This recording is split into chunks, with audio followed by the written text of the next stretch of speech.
મારા વાલા પ્રિયો, ઈશુના નામમાં હું તમને શુભેચ્છા પાઠવું છું। નાતાલના દિવસો ઝડપથી નજીક આવી રહ્યા છે। તમે કદાચ નાતાલ તહેવારની ઉજવણી કરવા માટે તૈયાર હશો। હું તમને આ નાતાલની ઋતુ વિશે એક સારા સમાચાર આપવા માંગુ છું। હું હમણાં જ્યાં ઊભો છું તે સ્થળ બેથલેહેમ છે, જ્યાં ઈશુનો જન્મ થયો। હમણાં તે એક મોટું શહેર બની ગયું છે। તે 2000 વર્ષ પહેલાં એક નાનું અમથું શહેર હતું। હું તમને તે શહેરમાંથી જ વાત કરી રહ્યો છું।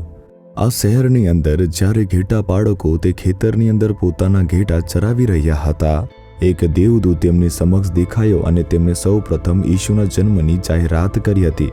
ને હવે તમે જાણતા જ હશો, જે આ ખેતરમાં પાછળ છે એક ખજૂરનું ઝાડ છે। હું તેની સામે ઊભું છું, તમારી સાથે વાત કરું છું। તે ખૂબ જ ફળદ્રુપ છે।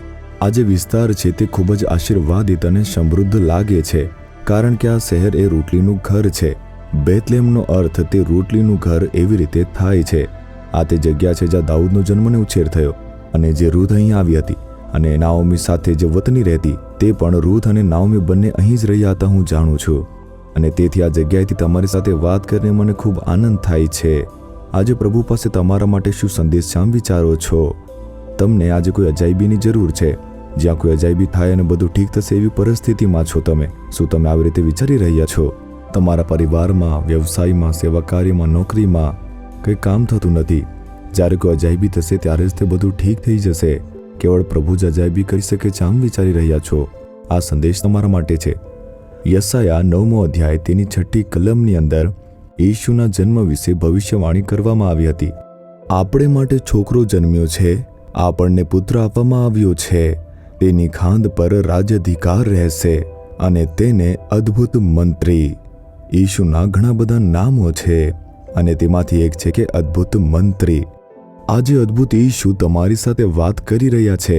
મારી દીકરી, મારા દીકરા, હું જ અજાયબીઓ કરું છું। મારું નામ તે અદ્ભુત છે। કયા અજાયબીની જરૂર છે? આમ પ્રભુ પૂછી રહ્યા છે। જ્યારે કોઈ અજાયબી થશે ત્યારે જ આવું સારું થશે, આમ કહો છો ને? ઈશુ હવે તમારા માટે તે અજાયબી કરશે। આ પૃથ્વી પર ચાલતી વખતે તેમણે ઘણી બધી અજાયબીઓ કરી હતી। તેમણે પાણીને દ્રાક્ષરસમાં ફેરવ્યું હતું, મૃતકોને તેમણે જીવતા કર્યા, આંધળાઓને તેમણે દ્રષ્ટિ આપી, લંગડાઓને તેમણે ચલાવ્યું છે। આવી અગણિત અજાયબીઓ। તેમણે કેવળ 5 રોટલી 2 માછલીમાંથી હજારો લોકોને ખોરાકનું વિતરણ કર્યું હતું। તેમણે ગુણાકારની આવી અજાયબી કરી છે। તેમની દરેક ચાલ એક મોટી અજાયબી હતી। શું તમારા માટે નહીં કરે? કયા અજાયબીની જરૂર છે? તમને કયા ચમત્કાર જોઈએ છે? તમે કહો। ઈશુ આજે જ હમણાં જ તે ચમત્કાર કરશે। તે હમણાં જ તે કરશે, હમણાં જ કરશે।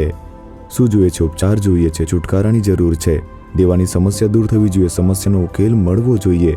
તે ઈશુ કરી શકે છે।